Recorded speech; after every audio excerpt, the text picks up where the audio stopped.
বেদ সংক্রান্ত অত্যন্ত গুরুত্বপূর্ণ কিছু তথ্য দেখে নাও। দেখো, ঋগ্বেদ এটি আর্যদের প্রাচীনতম গ্রন্থ। এখানে মূলত প্রাকৃতিক বর্ণনা ও প্রকৃতির দেবদেবীর স্তুতিগান আলোচিত হয়ে থাকে।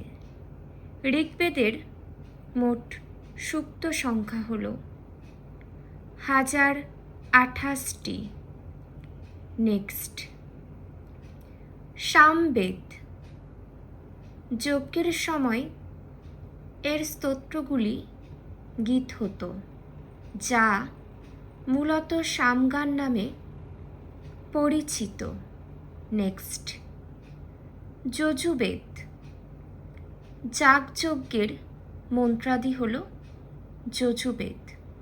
নেক্সট, অথর্ববেদ সৃষ্টির রহস্য, চিকিৎসাবিদ্যা, বশীকরণ ইত্যাদি মন্ত্রাদি এখানে আলোচনা হয়।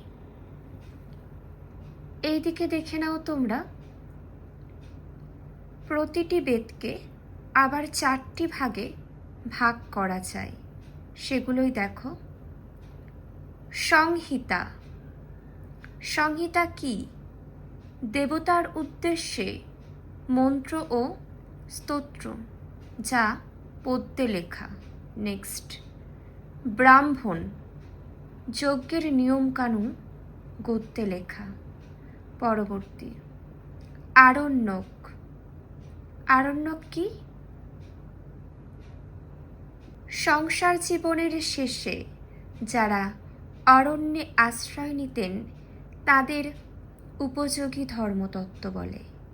নেক্সট, উপনিষদ।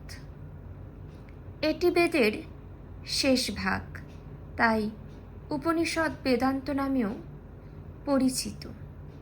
দার্শনিক চিন্তা। এখানে এটি তোমরা ভালো করে দেখে নাও। সুন্দরভাবে শ্রেণীবিভাগগুলি দেওয়া আছে, খুব সুন্দর করে দেখে নাও। সূত্র সাহিত্যের 2টি ভাগ আছে, বেদাঙ্গ, দর্শন। বেদাঙ্গর আবার 6টি ভাগ, সেগুলি দেখে নাও। শিক্ষা, ছন্দ, ব্যাকরণ, নিরুক্ত, জ্যোতিষ, কল্প। আর দর্শনের এইদিকে দেখে নাও, দেওয়া আছে ভাগগুলি। সংখ্যা, যোগ, ন্যায় সমস্ত কিছুই দেওয়া আছে।